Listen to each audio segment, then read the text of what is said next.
Welcome to Rinal Riva vlogs. ನಾನಿವತ್ತು Hyderabadi chicken biryani ಹೇಗೆ ಮಾಡೋದು ಅಂತ ತೋರಿಸ್ಕೊಡ್ತಾ ಇದ್ದೀನಿ. ಬನ್ನಿ ನೋಡೋಣ.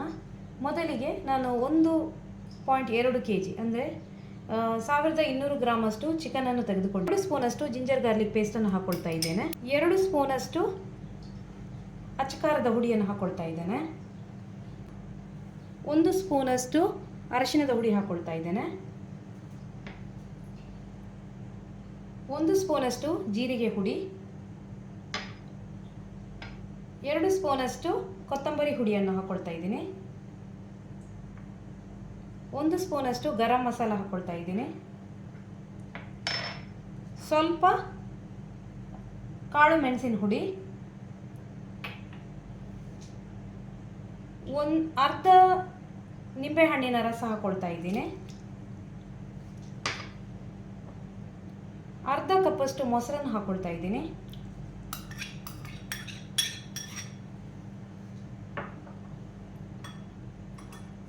ಸ್ವಲ್ಪ ಪುದೀನ ಸೊಪ್ಪನ್ನು ಹಾಕ್ಕೊಳ್ತಾ ಇದ್ದೀನಿ.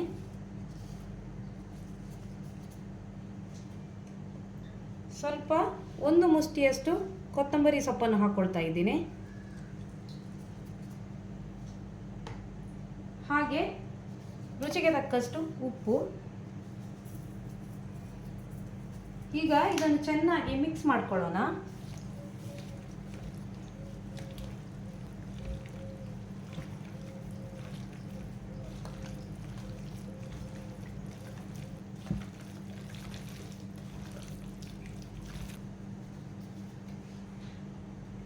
ಈಗ ಸ್ವಲ್ಪವೇ ಸ್ವಲ್ಪ ಇದು ಕುಕ್ಕಿಂಗ್ ಆಯಿಲನ್ನು ಹಾಕ್ಕೊಳ್ತಾ ಇದ್ದೇನೆ.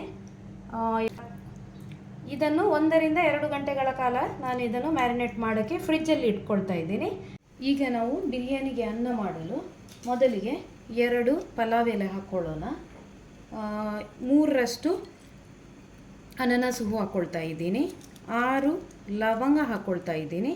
ಹಾಗೆ ಸ್ವಲ್ಪ ಚಕ್ಕೆ ಹಾಗೂ ಲವಂಗ ಮತ್ತು ಏಲಕ್ಕಿ ಇಷ್ಟನ್ನು ಹಾಕಿದ್ದೀನಿ. ಈಗ ಹಾಗೆ ಸ್ವಲ್ಪ ಒಂದು 10 ಕಾಳಷ್ಟು ಒಳ್ಳೆಮೆಣಸು ಹಾಕಿದ್ದೀನಿ. ಒಂದು 3 ಸ್ಲಿಟ್ ಮಾಡಿದಂಥ ಮೆಣಸು ಹಾಕ್ಕೊಳ್ತಾ ಇದ್ದೀನಿ. ಸ್ವಲ್ಪ ಪುದೀನ ಎಲೆ, ಸ್ವಲ್ಪ ಬಡೆ ಶೇಪ್, ಹಾಗೆ ಸ್ವಲ್ಪ ಕೊತ್ತಂಬರಿ ಸೊಪ್ಪನ್ನು. ಅದರ ಜೊತೆಗೆ ಸ್ವಲ್ಪ ಇದು ಅನ್ನ ಬಿಡಿ ಬಿಡಿಯಾಗಿ ಬರೋಕ್ಕೋಸ್ಕರ ನಾನು ಸ್ವಲ್ಪ ಲಿಂಬೆ ರಸವನ್ನು ಹಾಕ್ಕೊಳ್ತಾ ಇದ್ದೀನಿ. 1 ಸ್ಪೂನಷ್ಟು ಅದನ್ನು ಹಾಕ್ಕೊಳ್ತಾ ಇದ್ದೀನಿ. ಹಾಗೆ ಸ್ವಲ್ಪ ಕುಕ್ಕಿಂಗ್ ಆಯಿಲನ್ನು ಹಾಕ್ಕೊಳ್ತಾ ಇದ್ದೀನಿ. ಇದು ಕೂಡ ಅನ್ನ ಬಿಡಿ ಬಿಡಿಯಾಗಿ ಇರೋಕ್ಕೆ ಸಹಾಯ ಮಾಡ್ತದೆ. ನೋಡಿ, ಸ್ವಲ್ಪ 1 ಸ್ಪೂನಷ್ಟು ಆಯಿಲ್ ಹಾಕ್ಕೊಳ್ಳೋಣ. ಇದು ಈಗ ಚೆನ್ನಾಗಿ ಕುದಿದ ತಕ್ಷಣ ಇದಕ್ಕೆ ನಾವು ಚೆನ್ನಾಗಿ ತೊಳೆದು ಅರ್ಧ ಗಂಟೆಯಷ್ಟು ಇಟ್ಟ ಬಾಸ್ಮತಿ ರೈಸನ್ನು ಸೇರಿಸ್ಕೊಳ್ಳೋಣ. ನಾನು ಇಲ್ಲಿ 1.2 kg ಇದು ತೆಗೆದುಕೊಂಡ ಕಾರಣ ನಾನೊಂದು 4 ಗ್ಲಾಸಷ್ಟು ಅಕ್ಕಿ ಹಾಕಿದ್ದೀನಿ. ಇದಕ್ಕೆ ಉಪ್ಪನ್ನು ಕೂಡ ಸೇರಿಸ್ಕೊಳ್ಬೇಕು, ನನಗೆ ಮರ್ತೋಯ್ತು. ಆದ ಕಾರಣ ನೀವು ಇದರ ಮೊದಲೇ ಅಕ್ಕಿ ಹಾಕುವ ಮೊದಲೇ ಉಪ್ಪನ್ನು ಸೇರಿಸ್ಕೊಳ್ಬೇಕು. ನಂತರ ಉಪ್ಪಿದು ಚೆಕ್ ಮಾಡಿ ನಂತರ ಎಷ್ಟಿದೆ ಅಂತ ಹಾಕೊಳ್ಳಿ. ಇನ್ನು ಚೆನ್ನಾಗಿದು ಮಿಕ್ಸ್ ಮಾಡಿ ಒಂದು ಒಳ್ಳೆ ಕುದಿ ಬಂದು ಒಂದು 75% ಅಷ್ಟು ಬೇಯುವ ತನಕ ನೀವು ಇದನ್ನು ಇಡಬೇಕು. ಈಗ ನಾನು ಇದಕ್ಕೆ ಇನ್ನೂ ಸ್ವಲ್ಪ ಆಯಿಲ್ ಹಾಕ್ತಾ ಇದ್ದೇನೆ. ಇದು ನೀರುಳ್ಳಿ ಫ್ರೈ ಮಾಡಿದ ಆಯಿಲ್ ಇದು, ಸೊ ಅದನ್ನು ಬಿಸಿಡಬೇಕಾಗಿಲ್ಲ. ಸೊ ಇದಕ್ಕೆ ನಾವು ಹಾಕ್ಕೊಳ್ಳೋಣ. ಈಗ ಇದಕ್ಕೆ ಸ್ವಲ್ಪ ಅನ್ನ ಮಾಡಿದ ಬಿಸಿ ನೀರು ಉಂಟಲ್ಲ, ಅದನ್ನೇ ನಾವು ಸ್ವಲ್ಪ ಸೇರಿಸ್ಕೊಳ್ಳೋಣ ಇದಕ್ಕೆ.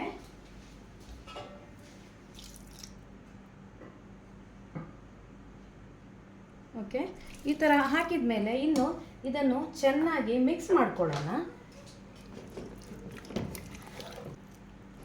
ನೋಡಿ, ಈ ಅನ್ನ ಉಂಟಲ್ಲ, ನೋಡಿ ಒಂದು 90% ಅಷ್ಟು ಬೆಂದಿದೆ. ಇದನ್ನೀಗ ನಾವು ಹೀಗೆ ಹಾಕ್ಕೊಳ್ಳೋಣ ಲೇಯರ್ ಆಗಿ.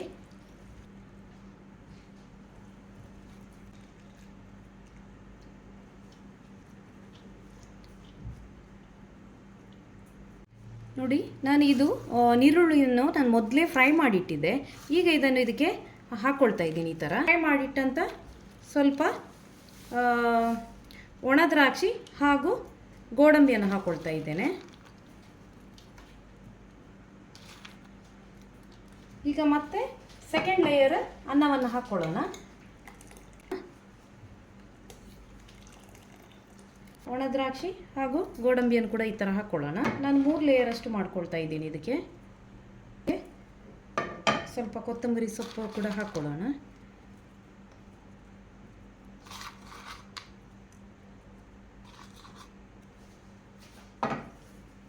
ಸ್ವಲ್ಪ ಕೊತ್ತಂಬರಿ ಸೊಪ್ಪನ್ನು ಈ ಥರ ಇಲ್ಲಿ ಹಾಲಲ್ಲಿ ಈ ಥರ ಕೇಸರಿಯನ್ನು ನಾನು ಆಲ್ರೆಡಿ ಒಂದು 10 ನಿಮಿಷ ಕಾಲ ಈ ಥರ ನೆನೆಯಕ್ಕೆ ಬಿಟ್ಟಿದೆ. ಈಗ ನೋಡಿ ಈ ಥರ ಕಲರ್ ಬಿಟ್ಟಿದೆ. ಇದನ್ನು ಈ ಥರ ನಾವು ಹಾಕ್ಕೊಳ್ಳೋಣ. ಇದು ಕಲ್ಲರಿಗೆ ಚೆನ್ನಾಗಿ ಬರುತ್ತೆ. ಫುಡ್ ಕಲರೆಲ್ಲ ನಾನು ಪ್ರಿಪೇರ್ ಮಾಡಲ್ಲ, ಯಾಕಂತ ಹೇಳಿದ್ರೆ ಹೆಲ್ತಿಗೆ ಒಳ್ಳೆಯದು. ಸ್ವಲ್ಪ ತುಪ್ಪವನ್ನು ಹಾಕ್ಕೊಳ್ಬೇಕು.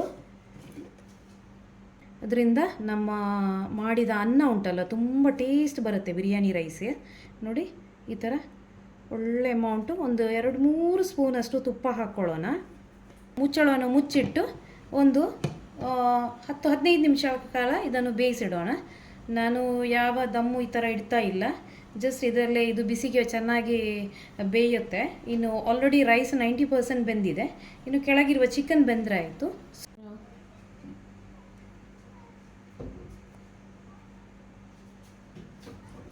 ನೋಡಿ ಫ್ರೆಂಡ್ಸ್, ಈಗ ಇದು 15 to 20 ಮಿನಿಟ್ಸ್ ಆಗಿದೆ. ನೋಡಿ ಎಷ್ಟು ಚೆನ್ನಾಗಿ ಹಬೆ ಬಂದಿದೆ. ನೋಡಿ ಈಗ ಒಳ್ಳೆ ಓಪನ್ ಮಾಡುವಾಗ ಒಳ್ಳೆ ಘಮ ಬರ್ತಾ ಉಂಟು. ಬಿರಿಯಾನಿ ರೆಡಿಯಾಗಿದೆ. ನೋಡಿ ಅನ್ನ ಕೂಡ ಎಷ್ಟು ಉದುರುದ್ರಾಗಿ ಬಂದಿದೆ. ನೋಡಿ ನೋಡಿ ಚೆನ್ನಾಗಿ ಬಂದಿದೆ. ನೋಡಿ ಹುಡಿ ಹುಡಿ ಆಗ್ತಾ ಉಂಟು. ಈಗ ಚಿಕನ್ ಬಿರಿಯಾನಿ ರೆಡಿಯಾಗಿದೆ. ಹೈದರಾಬಾದಿ ಚಿಕನ್ ಬಿರಿಯಾನಿ ರೆಡಿಯಾಗಿದೆ. ಈ ರೆಸಿಪಿ ನಿಮಗೆ ಇಷ್ಟವಾಗಿದ್ದಲ್ಲಿ ಲೈಕ್ ಮಾಡಿ, ಶೇರ್ ಮಾಡಿ, ಕಮೆಂಟ್ ಮಾಡಿ. ನನ್ನ ಚಾನಲನ್ನು ಸಬ್ಸ್ಕ್ರೈಬ್ ಮಾಡದಿದ್ದಲ್ಲಿ ಸಬ್ಸ್ಕ್ರೈಬ್ ಮಾಡಿ. Thank you for watching.